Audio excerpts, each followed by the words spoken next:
Arsenal have just destroyed Wigan 4-0 in the 5th round of the FA Cup, in which was a very professional performance from them. The game was wrapped up inside 30 minutes after they went 4-0 up and completely destroyed that Wigan defence. Shout out to that Wigan goalkeeper, to be fair, because he actually made some crucial saves to keep the scoreline 4-0. Eberechi Eze would, of course, get all the applaudits. But you know what? Today, they rested a number of players. They've got a big 2 important games coming their way where they play Wolves away, which they should beat comfortably. And then they play the North London derby. And trust me when I say this, we have got something for that lot down the road. We have got something for this Arsenal team. I really believe so. But speaking of absolute brilliance, make sure you check out PureVPN. They're offering a stupidly good discount for you lot. 82% off PureVPN. And they're throwing in an extra 3 months, an exclusive offer that they're offering you guys once again. I'm glad to be partnered up with them. Whether you're watching football on the coffee shop Wi-Fi, whether you're watching at a hotel Wi-Fi, whether you're abroad somewhere, you might be on holiday in Spain or you've traveled over to America, it's very important to stay secure, to make sure your data is encrypted. You can watch the football via whatever platform you want to use, providing you use a VPN. They are one of the cheapest on the market, and they're offering you a huge discount. Make sure you check the description for my exclusive link where you can get an even bigger discount. I mean, literally, guys, they are throwing a VPN at you. It's that cheap. You could literally, it's a free transfer. There is zero transfer fee here. It's that cheap. So make sure you go out, check out I don't know why I'm doing it there. Check out PureVPN and you let me know your thoughts. Speaking of thoughts, what were your thoughts on Arsenal 4, Wigan 0? A very, very professional performance. And this team that's been getting pelters left, right, and centre for drawing away at Brentford. So let me get this straight. They're in the League Cup final. They finished top of the Champions League and are already in the last 16. They're now in the 5th round of the FA Cup and they're 4 points clear at the Premier League. And if they go and beat Wolves, they will be 7 points clear pretty much for the remainder of the season, because Man City's game in hand looks like it's going to be played in May due to they can't play it on a Thursday because Crystal Palace is still in the Conference League.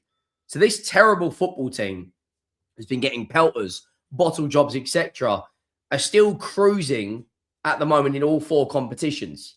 Now, I'm not saying they're going to go and do a quadruple because I personally don't think it'll happen in my lifetime, but they are certainly giving this a good go. Let me know your thoughts down below. Drop a like if you haven't already and you're enjoying the content. The road to 100,000 subscribers is well and truly on. Make sure you go down and hit that subscribe button. Yes, you watching right now, go down and hit that subscribe button and check out PureVPN. Now, apologies if I do sound a little bit like Sean Dyche. I am just getting over a cold and I've been coughing left, right, and centre. And speaking of left, right, and centre, Arsenal in the first 30 minutes absolutely battered this Wigan team. Now, we'll get on to Eberechi Eze, we'll get on to Martinelli and Madueke. That Wigan goalkeeper, Tickle, made some unbelievable saves today. 23 years of age. I think he plays represents England as well. So hopefully, a few years down the line, a bigger club will pick him up, because some of the reaction saves, claiming of the crosses, unfortunately for him, he did concede 4 goals.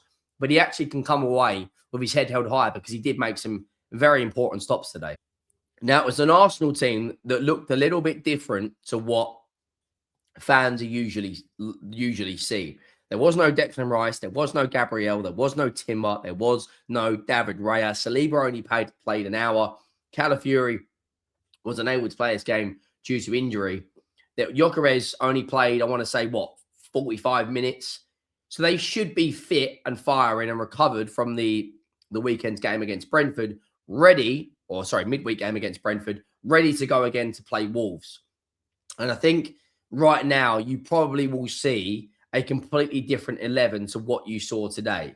I think Martinelli may keep his place. I think Saka will start back out on the right.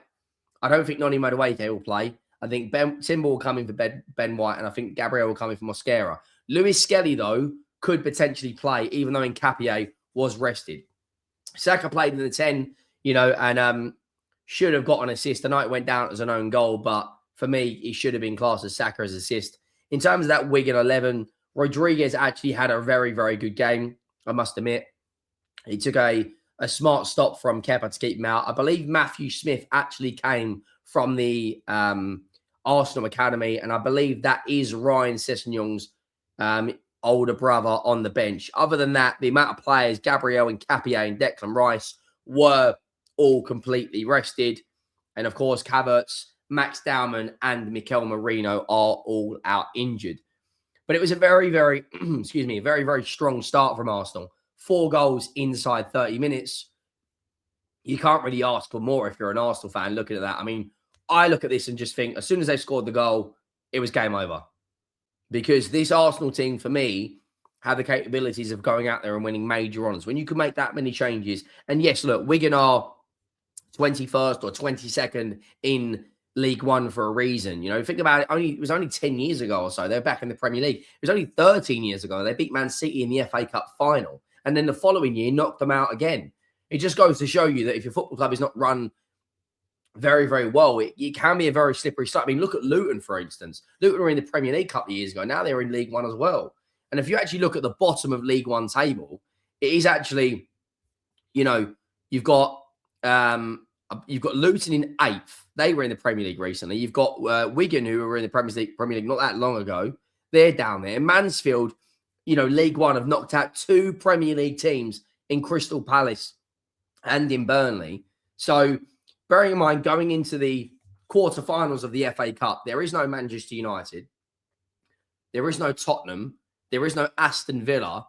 If Arsenal get a fortunate tie and you see maybe a Manchester City get a Chelsea, or a Liverpool get a Chelsea, for instance, or Liverpool get a Newcastle, if they get a comfortable-ish draw, there's no reason why this Arsenal team can't go and win the FA Cup. And to be honest, even if they do get a Man City, or even if they do get one of the top teams, they are where they are in the league for a reason. They've got the best squad, arguably, in the Premier League. When you look at their fixtures they've got coming up, they do play, I mean, other than Chelsea in that run of games, I do think forget the cup final in Chelsea, for instance. I think they beat Wolves. I believe we have something for that Arsenal team, though. Brighton and Everton, I think they win. If Tottenham can't galvanise and rally the troops against this Arsenal team, looking at where they are in the league, looking at where we are in the league, then we never will. It's as simple as that. I mean, the FA Cup today, Arsenal were very, very good in the opening 30 minutes. Eberechi Eze will get the plaudits. And I know people are immediately going to say, why can't he do that in the Premier League, etc. Now, it's a completely different opposition. Wigan is a completely different competition. You know, there's a lot less press.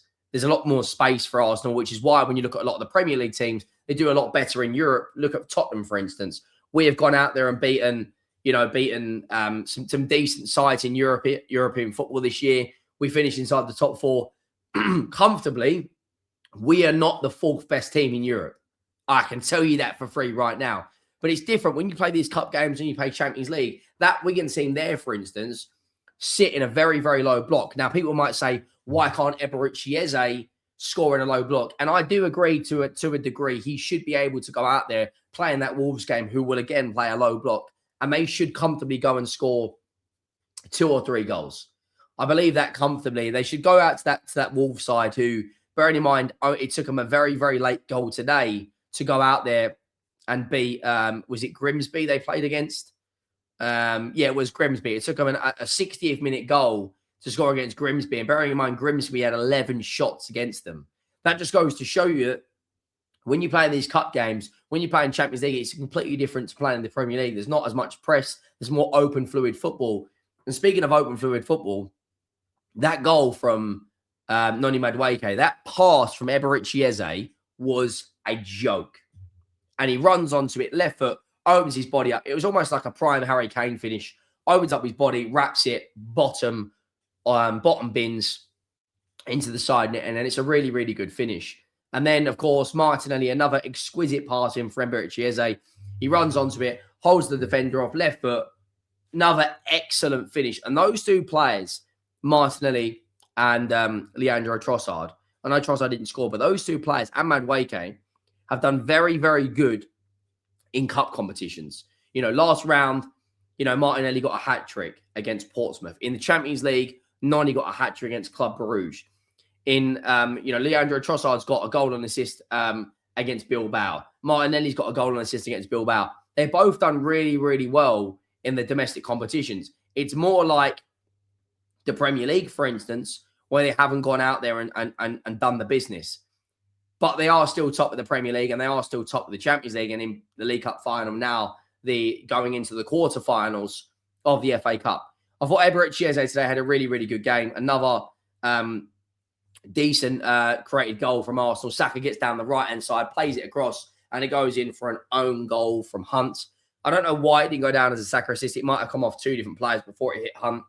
And the pass of the game comes from Norgard, who actually had a really good game. I know he got man of the match from, I think it was from TNT that gave him the man of the match. Probably would have given it for Eze because he did get, 2 assists. But it's an unbelievable ball over the top. Kind of reminded me of Rooney's ball over the top for Robin van Persie. Jesus runs onto it, takes a touch, and then dinks it over the top of the goalkeeper to make a really, really, really, a really good finish from him. And Arsenal now steam on to the next round of the FA Cup. And you look at the fixtures they got coming up. You look at the way they play. I mean, look at the match stats. That I know it's Wigan. People are going to say that. But it was only ever going to be one winner. 73% possession, 2.37 expected goals, 17 shots to 2, 6 on target to 2, 4 big chances to 1, 91% passing accuracy, 72, less fouls, more corners. And it's another day where Arsenal won the match and didn't score from a set piece. And when you look at there's a way of bringing up I can't remember how you do it. There you go, the momentum. I mean, look at that. I mean, 2 tiny shots on target from Wigan. You can't really have asked for more looking at that from the way you go and win a football match. We are going to wrap up. Like I said, make sure on the way out you go out there, you scan this QR code. Like I said, apologies for the voice. My throat is killing me. 82% off from PureVPN. And I will see you on the next one. Thank you for watching. I am